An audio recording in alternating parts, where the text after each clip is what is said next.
Alrighty then. I thought we were going to get sick of the theme song by now, but no, I'm still still rocking it and loving the getting the nostalgia back from that other show. You really want to know? Yeah.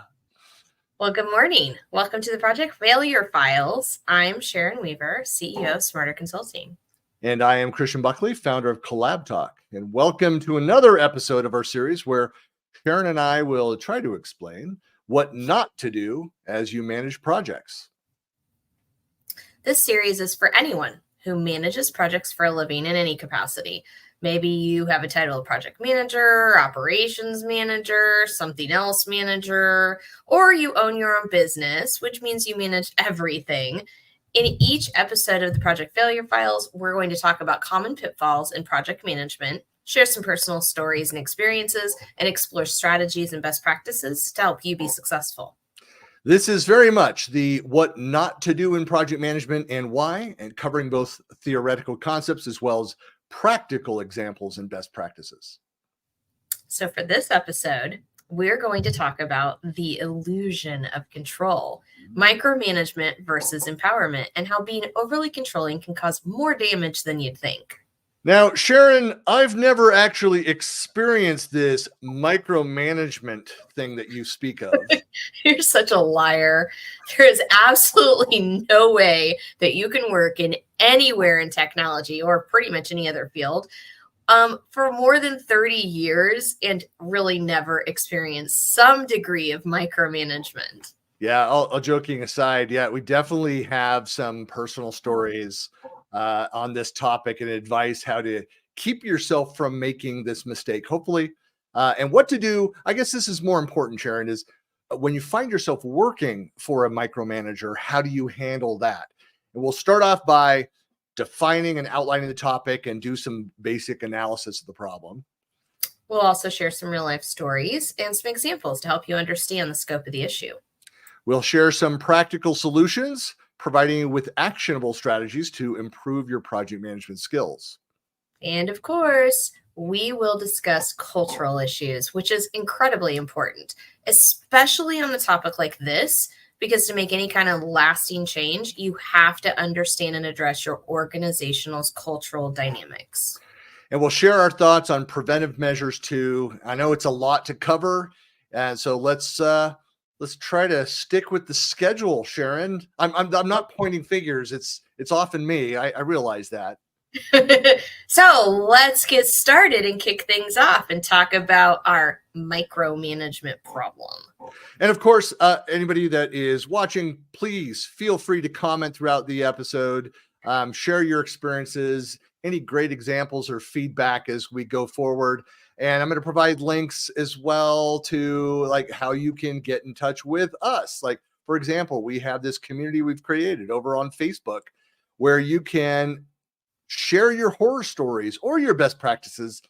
But more, I'd like the horror stories. It's just fun. More entertaining. And of course, you can reach out and follow us and find us all over the place. We're all over those inner tubes, all over the place, interwebs, tubes of inter. And of course, one last thing, you can find all of the past episodes and links to the future show out on YouTube under my profile on Buckley Planet. And of course, on Sharon, you've got your feed as well, your playlist, so you can find it in both locations. So with that, let's jump in. It's kind of funny. I actually have a presentation on this topic. I have a couple of different presentations on this topic, but the one that I really like is I actually have a topic that talks about empowering your teams, like basically how to be a leader and focusing on allowing your team to rise to the occasion, holding them accountable and things like that. Because I think, we talk about what not to do. And I 100% have had experiences over the years with managers who think somehow that micromanaging is going to be helpful in any way. Speed up the process. Right. Mm-mm. Right. Yeah, no. Well, so I was thinking about this too. And when was I ever accused of, formally or informally of being a micromanager? And I'll tell you that I remember one specific scenario is because it was an employee who was being managed out.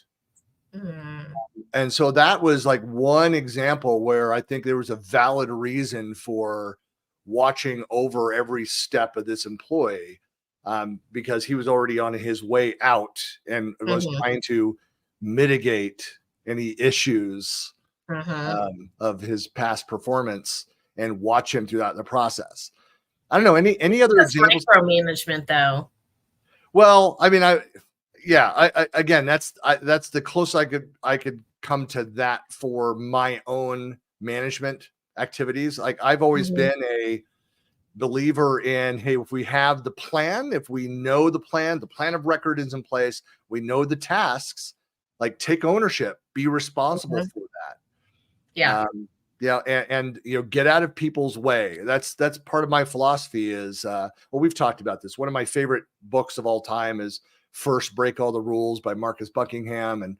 And one of the main themes of that story is to understand the skills, the capabilities of your team and their strengths. And I'm you're verklempt. Are you choking up on this topic? I'm getting emotional on this. No, but give them as much space to go and be successful. But the negative way of looking at that is give them plenty of rope to hang themselves. I know some people don't like that phrase, but it is, you need to give people the room to go and succeed or fail. Yeah, no, I agree. In fact, I've gotten brought in several times in consulting for that exact topic, where it's like, okay, I need my team to kind of perform better, and I need some help with figuring out like who's doing the work and who's not doing the work. And oftentimes, the first thing that I like to do is say, well, set the expectations and then step back. Let your team kind of be successful or not be successful. Because when we talk about micromanagement from a project management perspective, project managers are really designed to be facilitators. They are not designed to be HR managers. HR managers are typically, and sometimes you overlap, but for the most part, you have what's considered a hiring manager, HR manager, performance manager, somebody who's helping you to meet your own personal goals, develop your career. They have higher firepower or at least heavy influence. Project managers, I say like the people managers. So like that's that job. And I will just say on that note is that like there are people that are good project managers that should never be people managers. Well, that's exactly what I was going to say is typically there's that person and then a project manager manage the project. Notice that it doesn't say manage the employees, manage the people. It's you're managing the project. And I think we forget this, that sometimes the project manager's job is not to worry. I mean, you want to keep people on task, you want to keep people going, but your job is not to manage the people on the project. Your job is to manage the project. And so a lot of times you have to really, as a project manager, stop managing the people, step back, because if you want to know what not to do, project managers that try to manage people on a project. Yeah.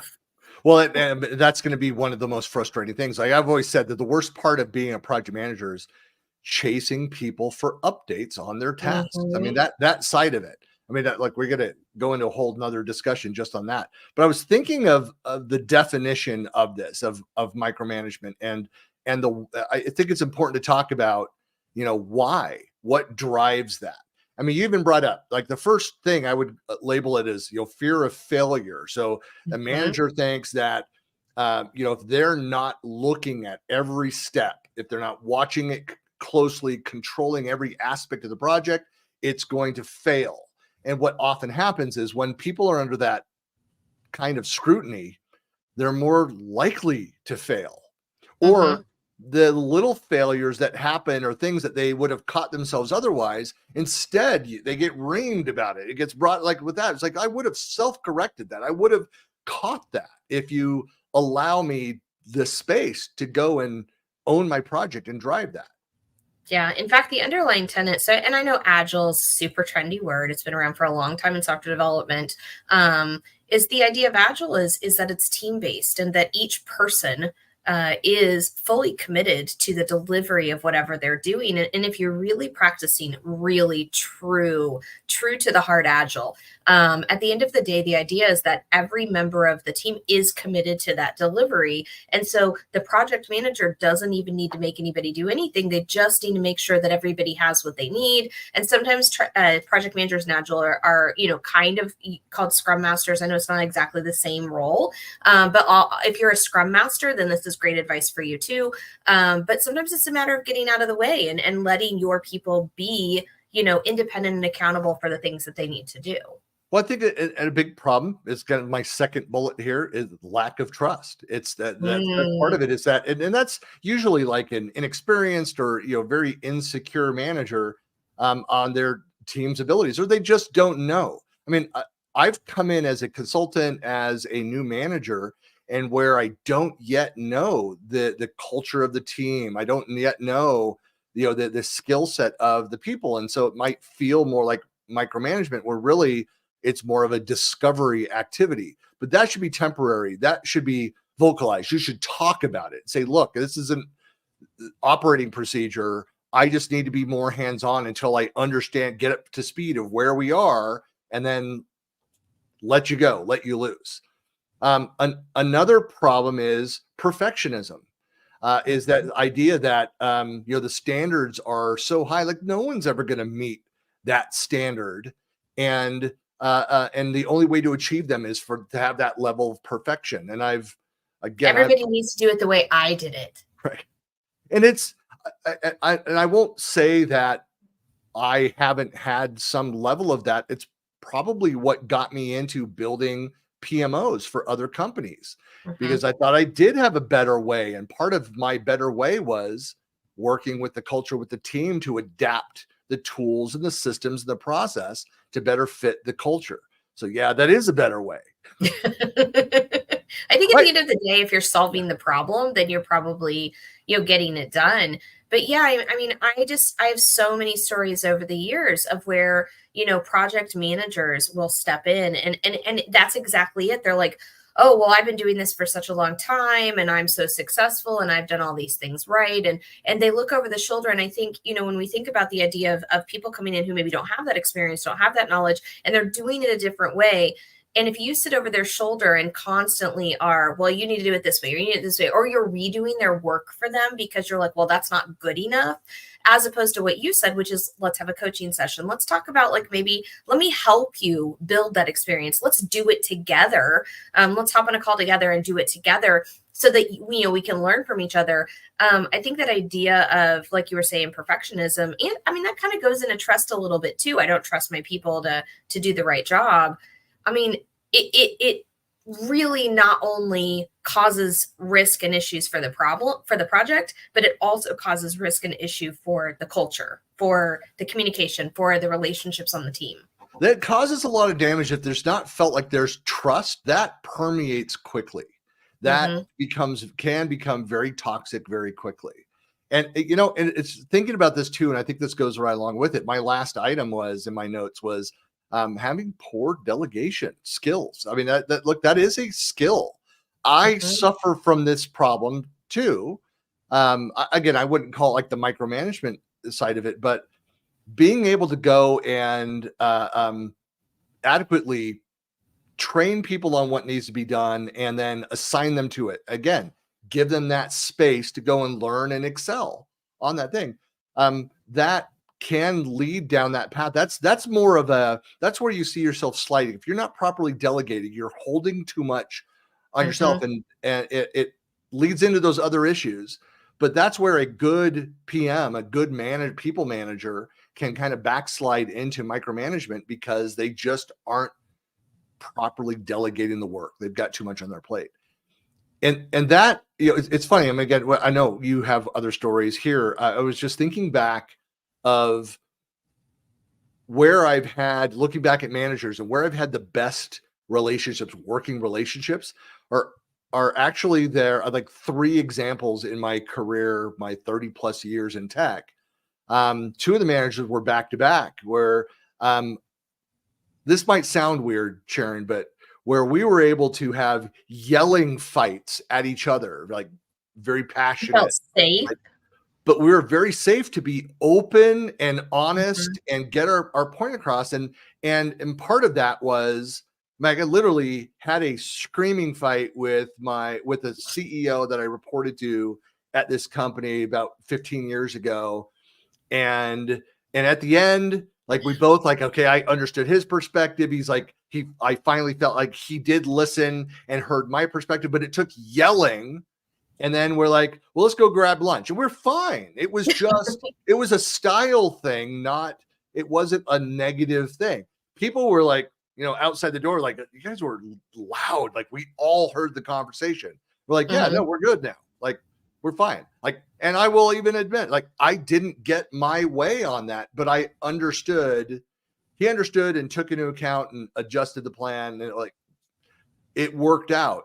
But you don't have to be yelling, but to be able to have that kind of relationship with your manager, with the PM, is so important. You have to be willing to rip the Band-Aid off and have those hard discussions, especially with an employee that you think is not doing it right, not performing well, or whatever. Go have that conversation so they can make the change. And if they don't change, then we all know it's out in the open of, why there's a performance review, or why you're being let go, or, this is why the project is struggling in this area. No, I think you're absolutely right. And just to clarify for our listeners, you do not have to yell at each other to be successful in a relationship. But I agree with you wholeheartedly, because same, right? I've had a lot of relationships in that same thing. And I think if we're talking about just the antithesis of micromanagement, like what it feels to be empowered as a team, whether you're the project manager or whether you're on a team and you're trying to decide, is my project manager a micromanager or not? Like, when you're trying to think through what does that look like, I think at the end of the day, one of the key things that you really said there, the nugget, is that you want to feel safe. You want to feel safe, whatever that means. You feel safe to say, I'm not going to hit a deadline. You feel safe to say, I'm concerned that something is not going the way that it should. You feel safe to say, this is going to take 5 more things than I thought it was going to take, and I was wrong at the beginning in my estimate. Or I've noticed that there's a big issue that we're not identifying that nobody's talking about. I think when you feel safe with your project manager and with your team to have those conversations, whatever that is, or as a project manager to bring that up with your team, then I feel like you're on the right path and you're empowering everybody to have that say. If it's the opposite and you just do your work, hide in a corner, and you're literally never going to tell anybody if there's anything wrong or anything missing, or you notice anything, because you are so scared that one person carries the team, or this one thing is going to destroy the project, or that is going to get you fired, that is a cultural problem, and it needs to be discussed in a different time. Well, again, it's that fear-based. And look, and we've all had managers that were very strict and overbearing, and all those things where people were legit afraid to go and have those conversations. And again, I look at the leadership of that organization or that manager to understand what's going on in the culture of are you really surprised that people are afraid to come and talk to this leader because it screams it and berates people and all these other things? You bring a problem. If you are, that's just, again, something that speaks to culture. This so strong in the culture with this one. It's like it's like a Jedi force powers, it's like the force is strong with this one. If you have that kind of a fear where people can't bring forward and identify here is why. If you feel like you are penalized for identifying risk, and that risk, that the mitigation path means it costs more money, is going to take more time, or is going to need more people. Those are the fundamentals of project management. You have to, I use this phrase, you have to be able to be clinical about your projects. It's a doctor. I don't want my doctor skirting around the issues. Tell me, do I have cancer? Do I not have cancer? We're not really sure. Do we need to take the leg? Do we need to take the leg, or is the leg good? There's of course, I'm over prepared. The project manager me, as I went in for a colonoscopy and I wrote on my leg, not this leg. They're laughing. I'm like, what? We don't do that here. I know, I'm just in case. in case I get in the wrong room. Yeah. No, it's so true though. It's this idea of making sure that you're not getting so embedded in the emotions and the feelings and the people. And I think, to that point of it being a cultural thing, you're hitting the heart of some of those really, difficult, kind of squishy topics that, is very difficult for people to deal with, because it's like everybody's coming together and your job as a project manager is to make sure that we all cross the finish line together as a team and we get done. And so to do that, you have to get in those squishier topics, right? You have to communicate well. You have to advocate for people. You have to trust the people that are around you. You have to know where you're going. You have to make sure everybody else knows where you're going. And a lot of that, we've talked about tools and techniques in the past, but I think a lot of that comes from different skill sets and different experience. And there are different project managers that kind of manage different ways. But if you're clinical and you're like, look, let's do this together, the best quarterbacks in football, the absolute best quarterbacks are clinical. They know what they're doing. They know where they're going. They know their team, and they know that they're going to finish it. And they're the most successful. Right. Well, I was thinking about, practical solutions for this, especially for those folks that say, hey, look, I don't have I can't go change the culture. I'm in this culture. We have this issue. I've got a manager, people manager above me that I can't have these conversations with. I just get shouted down or whatever, like very negative, toxic place. Some of the things that you do, there's three things that really jump to the front of my forethought here. Number one is clearly define. You can do this at any stage of a project, the roles and responsibilities. We had this call, a few days ago, where we had Galen was talking about, the RACI model, and whatever. Again, there's Sharon and I always say, we don't care about the methodology. Just find one. There's a bunch of tools and guidance out there. But if you have clearly defined for the major phases of the project or wherever you are, the minutia of today, roles of responsibility, and the team all understands their roles, understand what they own and what's expected of them, that's going to clarify a lot of these pieces. That's also going to allow you to have the conversation with the manager to say, you need to back off. Like, this is my job. This is what I'm doing. If you think that is not the right definition of that role, if you think it's broader, like, let's have that discussion. That's a valid point. The second piece of that is then understanding what are the planned outcomes, what are our goals for this project, where we are at this stage, at this phase. That's why communication is so key, to say, over the next 30 days, here's where we're supposed to be. Here's the stuff. Here's what's serious, where we could be impacted. Here's what we will do if this risk happens. And with each of your status, your updates there, you're talking about that. So once again, if you roles and responsibilities defined, your goals are clear, then it's less likely that a manager then will micromanage, because they'll then trust, like, I understand that you know what's in there. And you go back to that model and say, are you seeing something or somebody not reporting of the status of something that's going on that makes you feel like you need to come in and more closely manage this? Like, then let's put it out in the open. Let's expand the timeline. Let's look at the roles there. It's also why, Sharon, my third thing was, I'm such a huge advocate for pilot, starting small. If you're not piloting something, initially, and learning from that, rolling it out there, is that maybe the scope of each phase is too big, so that you can concentrate. Again, I realize there's projects that are really complex, and so there's no way that you can scale that down.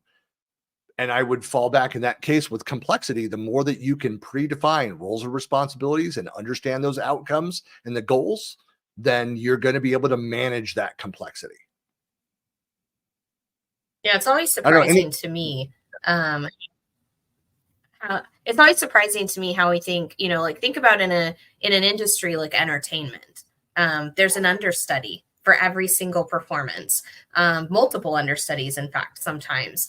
And everybody kind of knows, if, let's say, for example, Joe is sick, we know who's going to play Joe's part, right? We know what's going to happen. If this prop falls, we have a backup plan. It's surprising to me how in other industries we have all of these kind of understandings of who's going to do which things, and also, if we have a backup plan. IT is one of the few industries I feel like we fight that so hard of being able to know who is supposed to do what and when. It's such a struggle, and I don't know why that's a big problem. But to your point, like, there's all these different ways to do it. We're all doing it together, but it's just so surprising to me that we struggle with this so big in projects. I just was thinking, why isn't more widespread across industries? Using your example of is the show must go on. That is true. Like, we're going to do this regardless. I mean, there are some organizations are much better at having that planning in place. If a project owner leaves, and again, if you've got a toxic, difficult environment, then they're more likely to leave. But having that plan, that's a risk you need to mitigate. If someone's struck by lightning, hit by a bus, whatever the wins a lottery, right, wins the lottery, and they're we want gone good the things next to day. happen to our people. Right. So having that plan, or the more realistic, if it's a larger organization, is that they get another role, they're moving up, and Yep. that's something where and you can't be bitter about those things. You need to, because you never know who might come back. They might boomerang back into your organization, back into your company around that. And maintaining those good relationships is always key. And that plays into the culture. Someone might be afraid to bring up bad news if they see that you were talking trash about this excellent employee who then moved to another organization, another business unit, and you start trash talking them because you're angry or hurt that they've left. But it's nothing to do with you. Yeah, no, I definitely think, when we talk about the cultural elements, we think about empowerment, and, micromanagement, I think, also extends to your point of not letting people learn, not letting people grow, not letting people do other things, not cross training, not offering promotions. I mean, same thing, like, if you're constantly trying to stifle somebody's growth because maybe they're not doing what you want them to do, and so therefore you're going to maybe corner, or maybe they're a really good employee and you want to keep them on your team and you want to keep them on your project. And so if you're a project manager that's not letting people kind of be who they are and grow and develop, that's another kind of way that you can micromanage, is to keep people from really reaching their full potential or being able to grow those extra sets of skills. That's another reason why you need to, again, I put this as an actionable strategy, is recognize and celebrate the successes of the team. And I've seen managers that are overly flowery and praising people constantly for everything. That's not what I'm suggesting. I mean, I actually had in a team that I managed, I was not good at that. I was working on that. It was in my, the feedback that I had received, and I was trying to get better at that. But I had one of my PMs that said, Christian, I think the volume of that kind of praise you do is the right volume. And when you do it, it's so much more meaningful than the platitudes that are thrown at them by other managers around for every little thing. So that should be something that, what major milestones, celebrating that. And it's something that I did, or I had in that role with that person and provide that feedback to me, where my director did not provide anything ever, was always negative, always. And it was another piece of praise I got from that person who, after I left the company about a year later, was having lunch with her, and she said, I just want to thank you. So I didn't realize how much you were shielding of the crap from down. I said, yeah. That was the highest praise that I had received. That's the best project managers that I've ever worked with. Do a great job of leading their team, guiding their team, supporting and, building their team, empowering their team, but celebrating their team. And I, it's easy for a project manager, especially a project manager who's in a liaison position where they're spending a lot of time with an upper level staff or an executive or whatever, to simply take kind of that light for themselves. And I think the best project managers that I've worked with, when you get to the end of something, will then go and say, I want to celebrate you as a team. They're not celebrating them. They're celebrating what the team has accomplished, and being really clear to call that out. And some of the best organizations that I've worked for at the end of the project will not only celebrate the team, but also highlight individual accomplishments and celebrate those as well too. And I think, now we'll think back to our sports analogies, in our entertainment analogies, how many award shows do we have at the end of the season to then highlight teams that win MVP players? In entertainment, we have awards for all kinds of stuff, best screenplay and best writer and best supporting actress. I mean, at the end of the day, it's like, look, all these people are doing these things, and how are we making sure that they know that they did a good job and that they're appreciated? And I think it's very important for a project manager to take that seriously. One of the things that I also get, we're kind of moving more into the cultural aspect. We've kind of been littering the cultural things throughout this. I mean, because I think you're right. We need to have those opportunities for empowerment. It's having good communication is so key. The other thing is you and I are both huge advocates for community. Internal community in your company as well as external community and learning from others and that kind of thing. But part of it as a project manager is that who is that circle of confidants? And it could be like if your organization is large enough to have like a project management user group where it could be a place to sit around and complain about like this and the culture, but also to share the ideas and give advice to each other. And having that support network is so critical. And again, depends on the culture. Maybe you already have that in place, but there are certainly those kinds of groups outside.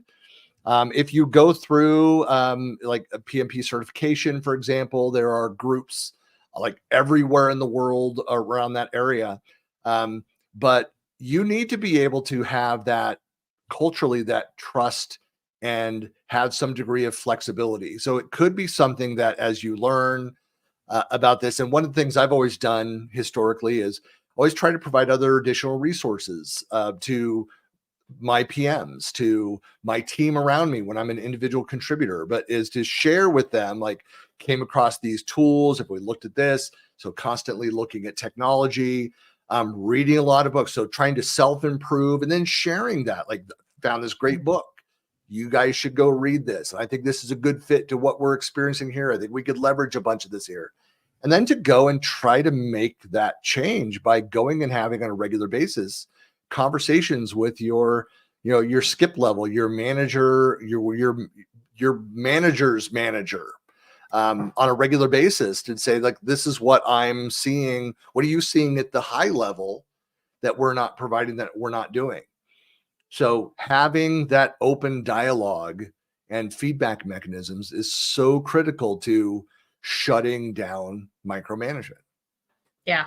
No, this is such a great topic. And I know everybody feels this at some level. And I often sometimes for a long time did everything I could to not be a micromanager, to the point that I didn't feel like I was managing tightly enough. And so that's, I know we don't have a ton of time left, but don't forget it can go the other way too. Much like, there is such a thing as permissive parenting. There is also permissive project management. Free-range child rearing, This is this idea of, I turned in my project management plan and that's all I did. And I literally did nothing else. Like, is that actually enough to say that you're doing your job? And I think it can go the opposite side, where your team feels like they're carrying the load of running the project because nobody is there to guide them, support them, shield them, mentor them, coach them, all those things that need to happen. And so micromanagement and under management or permissive management, I think are just as faulty as each other. Well, I think that to close this out with thinking about preventive measures, what can we do to really measure the impact of empowerment or lack thereof in your organization? And one of the things is, I know a lot of organizations do it. I don't think that they spend enough time making it a quality experience, but our employee satisfaction surveys, and then tailoring that specifically for your PMs. I've done that at some organizations at the conclusion of a project, doing like a post-mortem, but throughout the project, reaching out to the stakeholders with a short, quick survey, eliciting feedback on that, having other feedback mechanisms. So we've got our weekly project status with all the PMOs, the portfolio level. We've got my stakeholder one-on-ones monthly. We have the project planning daily with my direct reports. I mean, all those different mechanisms so that nobody feels like there wasn't a way for me to express my concerns about this.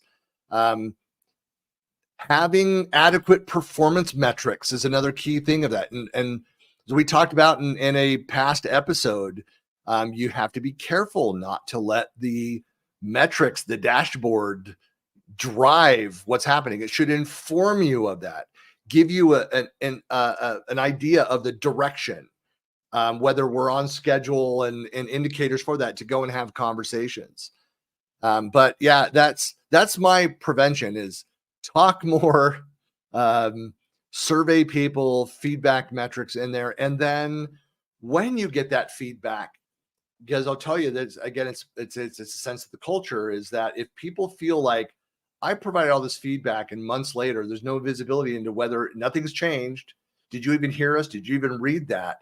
So you need to build that into your communication model. Like we had this anonymous access, or here's the result of the ESAT survey internally for this quarter. Here's what we're going to do to remedy these. Yeah, no, I think that's great. I would definitely echo that, if I was to provide out, like really good, quick wins is, build that trust with your team, make sure that you guys are on the same page. And I always say life is a team sport, right? We're all just trying to get to the same place. We're all trying to do it together. We all want to go home. We all want to eat dinner. We all want to do the same things.